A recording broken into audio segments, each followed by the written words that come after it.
This is Josh Hewett, host of the Straight to the Bar Gym Chat. This is Gym Chat number 218, and I'm very happy to have a special guest with us this evening. It's Matthew Palfrey, all the way from the UK, and he is going to be talking about alternative approaches to exercise prescription.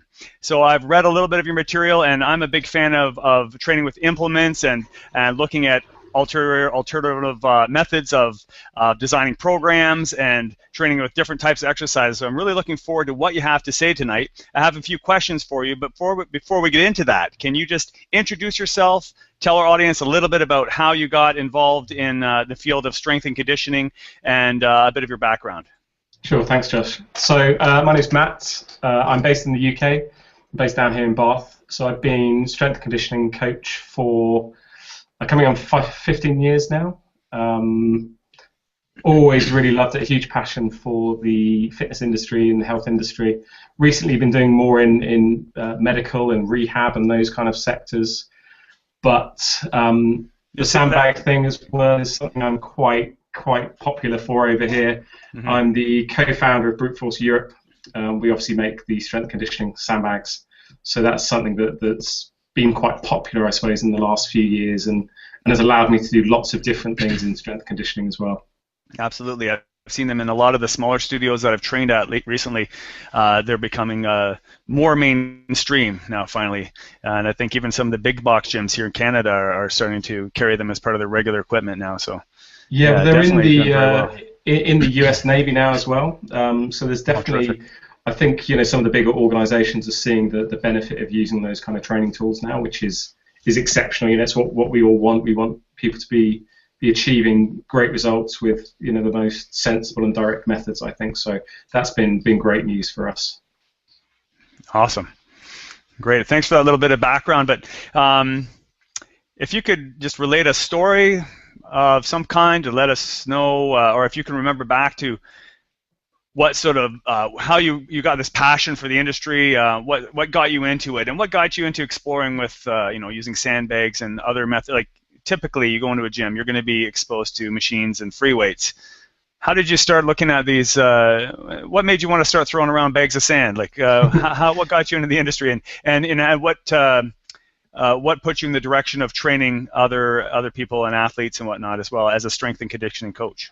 Sure. The sandbag thing, it's actually a fairly organic thing. It's a lot of people think that I had this grand scheme to manufacture a sandbag training company. It's not really the case at all.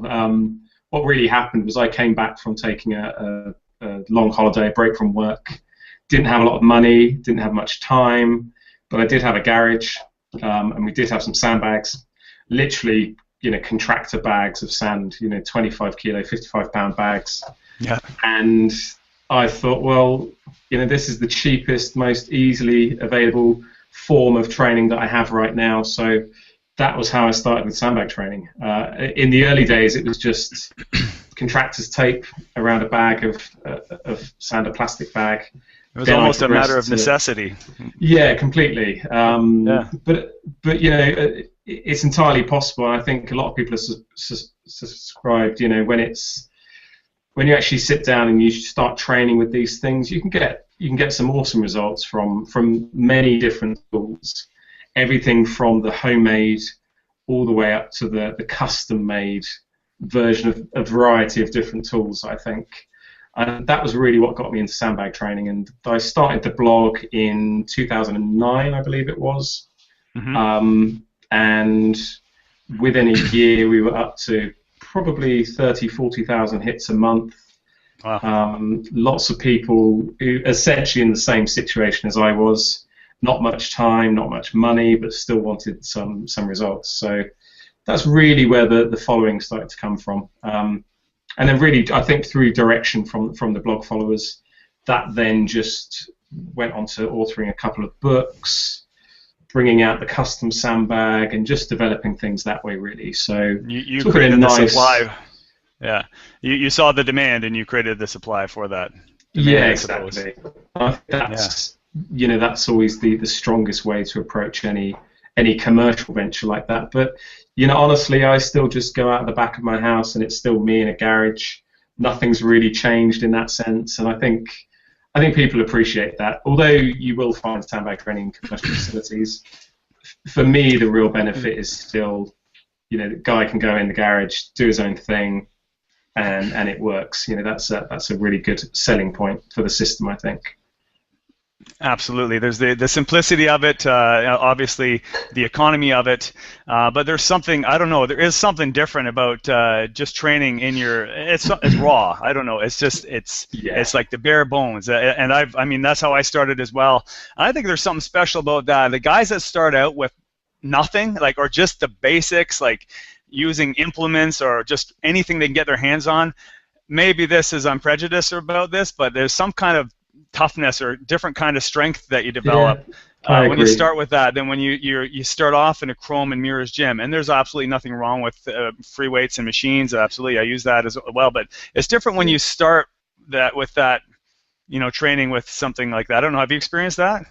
Yeah, I completely agree. I think when you take anyone, not just professionals, coaches, I think you put someone in an environment where the commercial gym, the chrome and mirrors gym, there are thousands of options of things to do, loads of different bits of equipment for different body parts and various things. People just scratch their heads most of the time, wander around, not really with much of a plan. You give someone a sandbag or a bar, something, a tree, and you say, come up with as many ideas as you can to work out in this environment, and people get really creative. And I think that's a really powerful thing that you lose, I think, sometimes in commercial facilities. Yeah, that's a good point too. It does force you to be creative, and if you're in that environment with limited options and you create your own options, that does, and then when you have more options, that you're even that much more capable of designing new exercises and programs, and you're much more flexible with what you have available to you. And it's almost like when you start off with too many options, it's like the analysis by paralysis sort of thing. It's like, okay, there's a machine for everything. They got wrist curl machines. I thought the bicep curl machine was ridiculous. They have like wrist curl machines now, but yeah, it's crazy. So no, I totally agree with you there. It does get you thinking differently, and once that's wired, you can approach training design, program design differently from then on. Now, I have a pretty clear idea of what you meant, but for our audience, can you describe what you see, what you mean by alternative exercise prescription? Like, what do you mean by that? And I know maybe we'll put a link down below as well. You had an article you wrote on this, which I'll post also. But just to describe it for our viewers. Well, I think as an industry, we're still a little bit guilty of looking at something that needs to change. And we talk in these really broad factors, like that person needs to lose weight, or that person needs to be fitter or be stronger.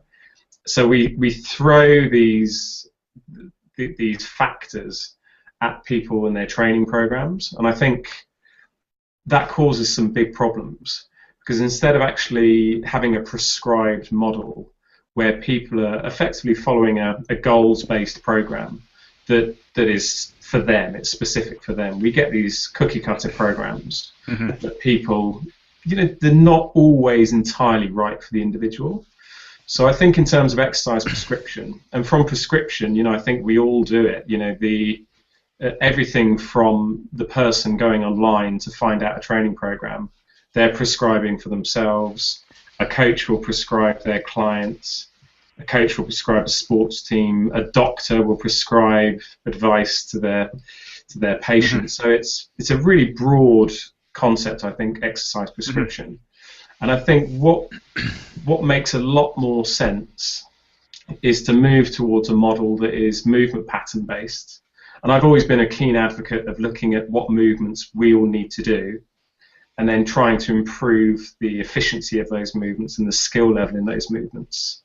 And of course that comes with some broader factors, like people need to improve strength in certain key areas and certain key movements as well. But I think from a bodybuilding perspective, people will say, I need to work on my chest and my biceps, or this, that, the other. So they get given a set of exercises based on that. Whereas I think for the average person, and the average person isn't a bodybuilder, I think they need to be told, okay, you need to improve your ability to squat, lunge, bend, twist, these kind of primal movement patterns, or so as exactly. Them, or So, and I think as a broad model for most people, and certainly as an industry, I think if we can move more towards that, because we are still coming out of a bodybuilding driven fitness industry, I think. I mean, and if that's someone's specific goal, perhaps the use of more isolated, individual muscle focused exercises, more time under tension, there's a place for that. But I totally agree with what you're saying, that as far as for the mainstream population, or most of the people that ourselves as trainers and coaches are going to work with, if it's not an athlete or hypertrophy isn't the main top goal, then definitely making them more. And I mean, I like how you sort of avoided the word functional, because it's thrown around in so many different ways, but having training them with movements that will help have a carryover to their real life activities and help them become more more functional in their And I think the thing is, bodybuilders get a bad rap as well, and I think a lot of people look at people who bodybuild and competitive bodybuilders and say, well, you're not functional, you're not this, you're not that. But the bottom line is, if that's their job, the training that way, being that way, that makes them money. So that's about as functional as you can get, from a broad definition of function. That's what they need to do. Same thing with power lifters. If your goal is to bench press a lot, then the bench press is functional for you. I think people get bogged down in those terms: functional training, core stability, things that become media friendly, and then we say, well, if you sit on a stability ball, you're doing core stability, or if you do a wood chop, you're being functional. Exactly. It all gets a little bit grey, and I think everything, when it's based around the individual, what's right for that person, I think does quite well. Exactly. So, I mean, I think you covered this mostly. Is there anything else you can add? I had a question with regards to what you would think would be the key elements of a productive or a highly effective exercise. And obviously, we just talked about it's goal dependent. But let's say for a majority of clients, you can see for let's say an average person, if you were to pick out an average person, what would be some key elements of an exercise? What would you look for in an exercise that would make it an exercise that you think would be highly effective, highly productive, something that would be at the top of your list for choices for exercise selection? Definitely. I think as a broad topic, compound movements are the basis of all human movements. Drill down to more specific stabilization movements, I think, later on in programs. But if a person can base their exercise programming around 3 or 4 really good quality compound movements, squats, deadlifts, presses, pulls, multi-joint exercises. I think that's always a great foundation for everyone. But I think it's also important that people look at the ongoing skill development of what they're doing. So an ability to control their own body weight is definitely needed, and an ability to control external weights is definitely needed. They're key life skills, I think, in a variety of different settings. And if we're going to move around and carry things, then exactly, I mean, lots of us would choose not to, but that's. We see what happens with them. I think picking things up, moving them around, and when you start going down into sports performance, you've got to pick people up, you've got to move them around, you've got to move your body in space, you've got to have a really great control over both external and internal forces. I think sometimes that's a little bit lost on these broad training programs, and we're all guilty of it. I've had lots of people say to me, why are you promoting some bodyweight training on your blog when you've got a sandbag training company? And I think they miss the point sometimes. Exactly. I think a balanced approach is great. Absolutely, I'd agree. I mean, I think in a lot of cases, again, depending on where someone's starting, that it makes sense to have them learn how to control their own body and space, to me, before you start loading them externally. And then in some cases, even that, like doing a basic push-up or even a knee push-up is too much for some people when they're starting. So in that case, maybe even it is appropriate to use a machine or bands or cable, some external loading that is less than their own body weight, or have some assisted body weight movements. And to me, yeah, exactly. It just separating, like, you're a sandbag guy, so you shouldn't be using body weight, or you're the body weight guy, you shouldn't be using free weights. You're a free weight. They are all tools.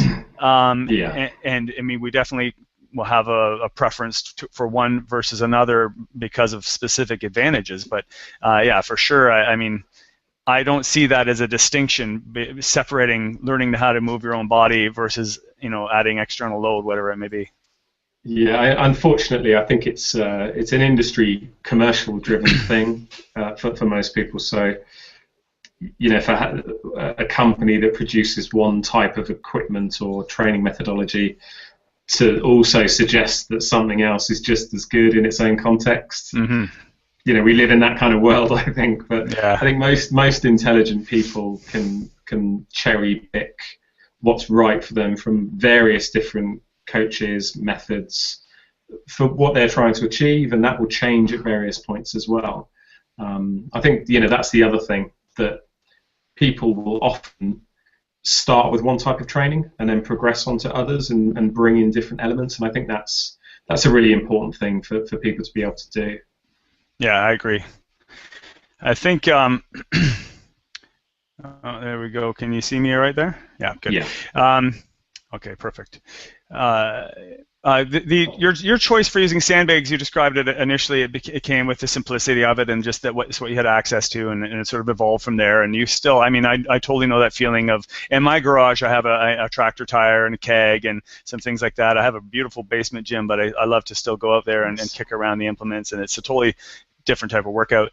Are there any specific advantages in your mind, aside from the convenience and cost and et cetera, of using implements such as sandbags over the tried and true, free weight barbells and dumbbells? Is there anything that, aside from that convenience factor, anything that you particularly like about sandbag training in that respect? Yeah, there's a couple of things really. My background's in biomechanics, so a lot of the things that I've written about in terms of sandbag training are this multiplanar movement and multiplanar stress. So, the low end would be something like a sagittal, a front and backwards movement with no kind of lateral stress, no frontal plane stress, no rotational stress. So someone's sat down doing a bicep curl in a machine. There's not a lot of this full body multiplanar stress going on. Mm-hmm. But the nature of sandbag training and the fact that it's free weight training anyway, which ticks a big box. Right. And the fact that the sand is moving around does give you this true multiplanar training effect. Mm-hmm. So effectively that translates into lots of real-world activities, sports performance and other things where you are likely to have to control a moving external load. Mm-hmm. Is one of the reasons, obviously, where free weight training is seen to be more effective for performance than fixed resistance training. And I think with sandbag training, it takes things on a slight notch again. But that idea that even a lower load, you're going to have to fight against the sandbag to make this lift is a really good thing. It's one of the things that I really enjoy about sandbag training. And for people that aren't in a position where they can really heavily overload their joints, it's a good intermediary exercise, I think, and position between going for some really heavy loading. So it works well at that sense as well. Probably the other key thing is that this thing isn't that unlike another person. And anyone that's done any wrestling, Greco-Roman wrestling, that kind of body control stuff, when you hold a heavy sandbag in a bear hug position, there's a real transfer there into the ability to be able to control this dead weight and an opponent. So I think there's great parallels there, and it's a really effective way to train for various contact sports like that. It has more carryover, yeah. Yeah, I think so. I mean, obviously, absolute strength, barbell strength work is important for various different things as well. But I think from a broad strength conditioning point of view, being able to utilize a tool like that for drills as well is really useful. So you can pick a sandbag up from the ground, throw it onto the shoulder, move it through space, slam it, flip it, throw it to someone. It's a really versatile tool in that sense. And I think, and fun. And my second book was with a guy, an MMA guy here in the UK, Wes Murch, that I train. And we experimented with lots of different ways to use the sandbag, lots of floor pressing things, practicing escapes from beneath the bag, body control things in different ground positions. And there's lots of really versatile ways that you can use the bag in that sense as well. And I think it's a really malleable, versatile tool. So I think for sports performance, it's something that should be up there in most gyms. Yeah, exactly. You sort of tied into a lot of what you just talked about there. Made me think of how appropriate it would be for athletes, any kind of athletes, as well as mainstream population, or maybe even specifically in particular for athletes, more so in that way. Yeah.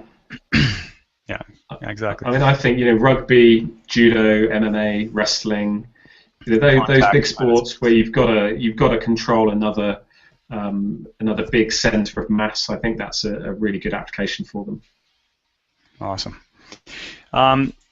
If you talked about a little bit about progressions, what would be, aside from increasing load, what would be some ways if someone was saying, I want to look at getting into sandbag training, or even odd implement training in general, what would be some ways, some basic ways you might progress an exercise or progress a program using specific exercises from beginner, someone who doesn't have a lot of body control, maybe they're not as stable on their feet and they're not as in touch with their motor control to an advanced strong athlete. How would you? What are just some basic ways that off the top of your head you would consider or you would recommend progressing these exercises? I think again, we're all guilty of making numerical progressions too early on. So if there's a number, we'll change it because that's easy to look at and do. Mm-hmm. I sometimes think that's wrong because then that leads to normally increased volume or increased loading, sometimes when it's not quite ready to do that. So I mean, I'm a big fan of looking at a basic movement pattern. So if someone was squatting with a load X, you might then, before adding additional load, look at increasing the complexity of the movement pattern. So in your squat, you're working on a squat pattern. If you were to progress it onto a clean, full squat clean, you've then effectively got to pull elements of hinge and squat together. Mm-hmm. And then you add in overhead movements as well, and you've got pull and push and squat hinge patterns. I think if you can add some complexity to the movement pattern itself, I think that's a really smart way to add progressions and variations to the exercise.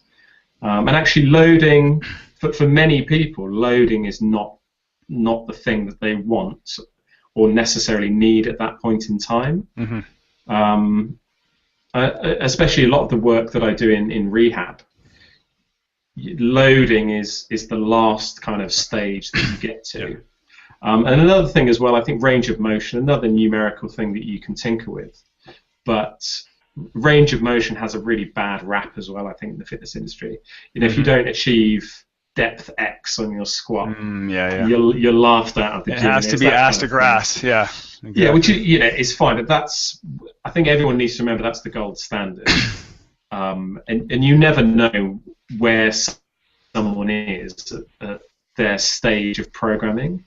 And a lot of people that I work with cannot bend their knees. So, it's difficult to berate those people. Yes. If they had knee replacements or whatever it might be. Yeah. So, actually, that range of motion thing is a tool that other people can use in their own programming, especially early on, or if they're bringing in a new movement pattern, a new exercise, just reduce the range of motion.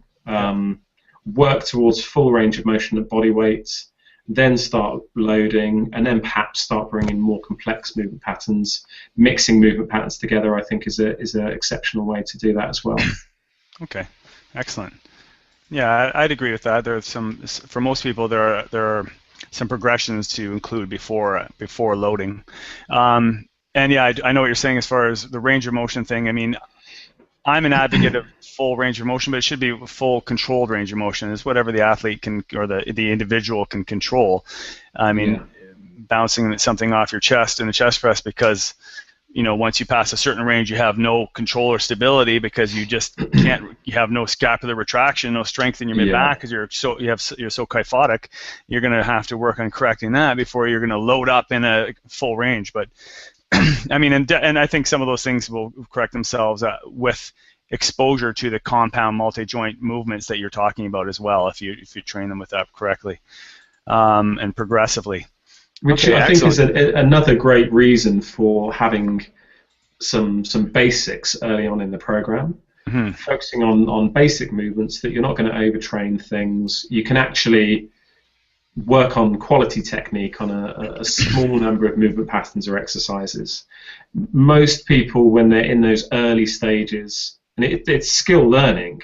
If you're taking a new person into an exercise environment, then they're learning skills that they probably cannot do, and they certainly are going to take some time to develop some, I think, some competency in those movement patterns. But I think, again, sometimes powerlifting's been really great for that, and a lot of the quality powerlifting material coming in essentially saying focus on one exercise per session. Yeah. Fantastic. Really big advocate of that kind of approach. Really simplify it, eh? Yeah, but I've like many coaches, I've been into commercial facilities, and I've seen training programs with 30 plus exercises on per day. Yeah, I know. And even from a scientific point of view, if you're trying to figure out what's working and what isn't, good luck doing that with that many variables. It's just not going to happen. And then you add overtraining on top, and the quality just plummeting during the session. It just defies belief, really. But there you go. No, I agree. It's kind of similar with the supplement junkies. Like myself, I'm a supplement junkie. I love them. Okay. Stack a whole bunch of them, and I don't have any. If I get any sort of improved recovery or training, I have no idea what's helping me and what ones are. But it's a kind of same idea. You just throw a whole bunch of stuff at somebody. If something works, great. I don't know which one of them is effective. What ones might be detracting from performance, but. I think it's a good point. I think that throw everything at a problem solution. The thing is, it works for many people. It works. Yeah, exactly. Because there's a variable there that is ticked a box, and that's, I think when it is, if there's a negative connotation around it, I think that's obviously where it needs to be stripped back a bit. Yeah, and someone like yourself has been in the industry for a long time, and with your expertise, your training, and having the experience of working with so many different people, I think what you began to do is be able to see the person's problem and right off the bat eliminate a number of options that you want to work at and narrow it down just from having that background. Not everyone. It takes time to get that sort of experience. You don't just get that from a book, I think, too. So. Sometimes it's you try one, eliminate it, try another, eliminate it, but eventually you can say, okay, I know it's going to be one of this selection of exercises or program designs or progressions that's going to be good for this person. I like the whole idea of really simplifying things, and not only just with equipment, but you're talking with exercise selection and whatnot. Just as like imaginary scenario, because some people are sort of in this situation because they have limited space as far as a facility. Oh, we got some eye candy. Oh, she's gone. As far as where they have to train, a garage or their basement, or budget is an issue, like you're talking about. They want to simplify it. They have limited space. If you had to, for yourself, and if also you're giving this suggestion or advice to someone else, pick 3 pieces of equipment. Obviously, a sandbag is going to be one, but if you had to pick 3 very simple pieces of equipment and that's all you had to train with for the next couple of years, what would they be? Or say 3 exercises that you had to use. Pick one. You know what I'm getting at. If you had to narrow it down, what would you go with? Well, the sandbag would be an obvious choice for me, definitely. A bar or some gymnastic rings, something to hang from. I mean, the variety of things that you can do from a hanging point is exceptional. I think that's a great thing to have. Number 3, that's tricky. Personally, I would probably put some kind of elastic resistance in there. Okay. Yeah. Really, just as an addition to the other 2 forms of training, not just for joint mobility and that kind of thing. I think would be a really useful thing in there. Yeah. But the reality is probably some space. I'd be relatively happy if I was just in a room. You can do a lot of things. I think my favourite sandbag exercise is still, even with all the complexity of other stuff going on, just ground to overhead with a heavy bag. And that's, I still regularly do that. If I'm short on time, I just do a 20 rep set, 1 set, heavy ground to overhead. And for me, that's probably maybe 90 kilos. So I guess that's 190 pounds. 200 pounds or something like that. Yeah. Just bear hug it off, roll it up to the knees, and then muscle it above the head. And that for me is like a really great workout. Just something very, very simple. That combined with some pull-ups. Yeah, that would be perfect. You combine that movement with something to pull yourself up. That's a complete workout right there. Yeah, definitely. It could be a little more lower body intensive, but yeah, you're getting a lot. You're getting a full body. Yeah, there, absolutely. I mean, I find myself, if I'm doing that, I'm low squatting. Yeah, exactly. Not for the same volume perhaps as you'd need, but it's enough. Still, yeah, excellent, good. That's good advice, good feedback. That's probably what I would go. Some form of resistance to pick up and push, and something to hang in that I can pull with. Okay, so we talked a little about exercise selection. I don't want to get into too much detail. You talked about simplifying, like picking a good compound multi-joint exercise. If that's the focus of your workout for that day, and maybe an accessory or 2. What would and again, I understand it's different for everyone, but if you could give some overall suggestions for program design, like just a basic program design for someone that wants to become, healthier and stronger, move better. Maybe lose some fat and gain some muscle. I mean, I guess I threw everything in there, didn't I? So for an average trainee, if you had to, what would be some suggestions you could give for basic program design? Well, I think, as a too broad.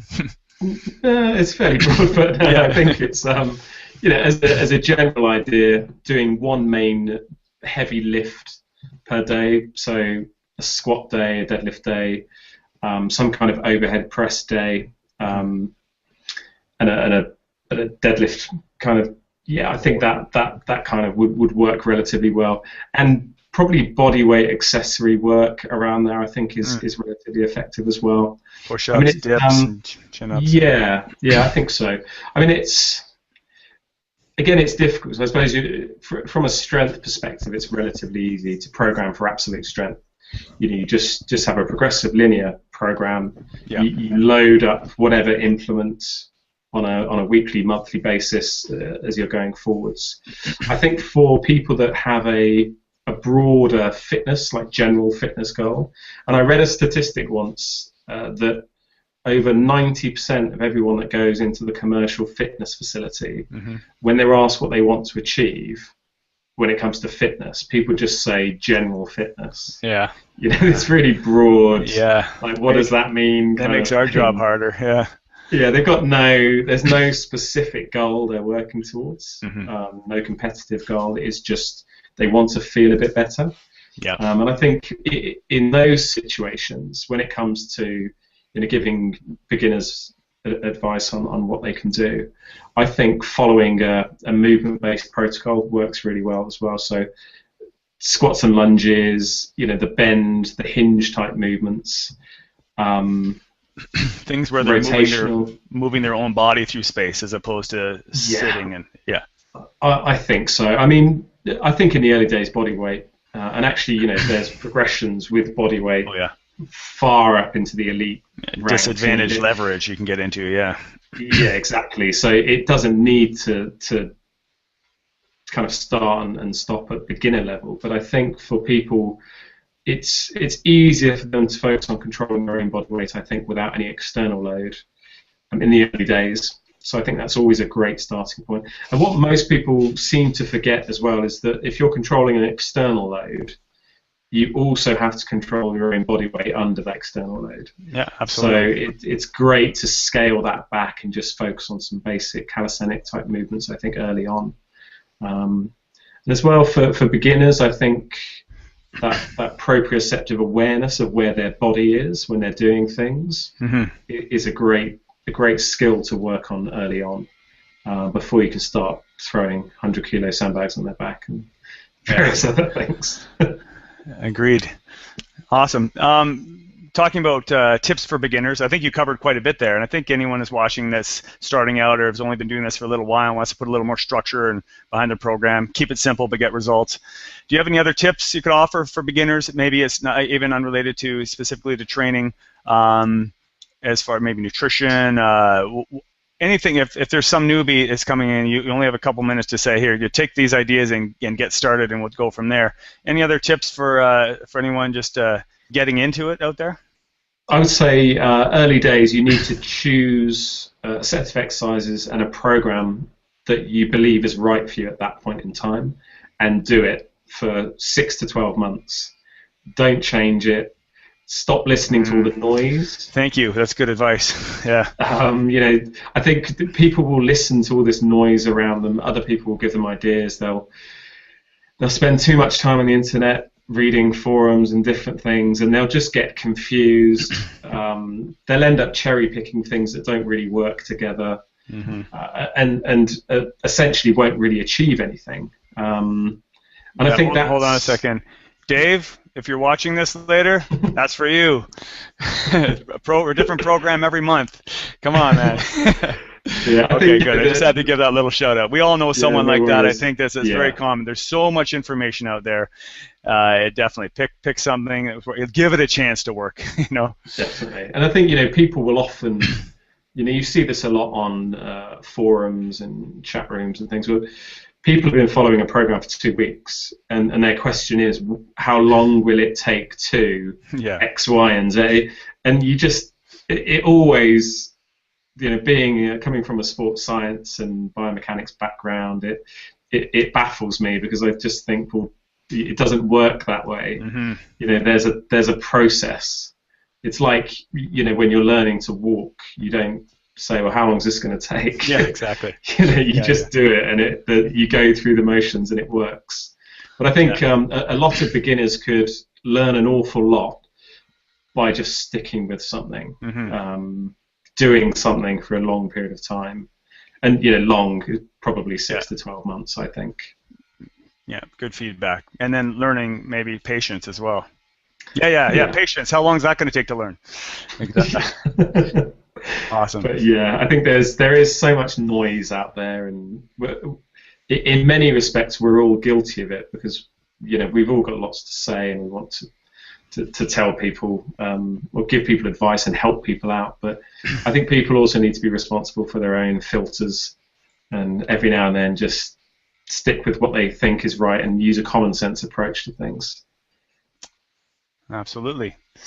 I wanted to ask you about. I saw some of the books that you're involved in, articles you've written. What was the name of the Sandbag book that you have out again?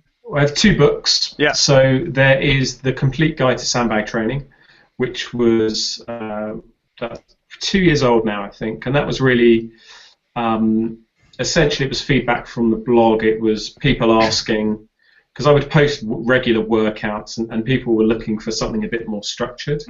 So that book just takes people through 30 of the kind of key exercises.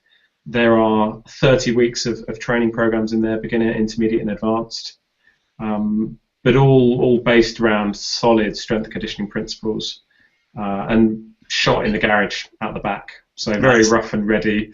But yeah, we have that as an ebook and a paperback now as well. The second book was with my MMA guy here in the UK. So that was Sandbag Training for MMA and Combat Sports. Okay, cool. So really looking a bit more in depth about how you could use that kind of tool for combatives. Some slightly different training methodology around it, but essentially the same training tool, but just utilized in a different way. Right on. Is there anything else coming up that you're looking forward to getting involved in that you can let us know about? Any other projects or collaborations or anything in the pipes? There's always lots going on. Yeah. Probably a couple of them I can't talk about, but okay, all right. Probably the next big thing is certainly with the sandbag. So the Sandbag Fitness custom sandbag that we produce is, we're trying to get that out to as many people as possible. So just in the next few weeks, we're just set to try and secure a couple of big orders out in the US, actually, the US and here in the UK. Nice. My ultimate aim is to try and get those into the military, get those into those kind of organisations, and I think, the right people are making the right noises at the moment, so I think that's Perfect. Quite exciting. But awesome. Yeah, as always, there's lots of other things going on. We'll have to have you back for another chat when you can talk about it. Yeah, I think probably 2 months, and okay. they'll be live, they'll be public, so I can chat about them properly. Great. Well, make sure we keep in touch along the way and let me know.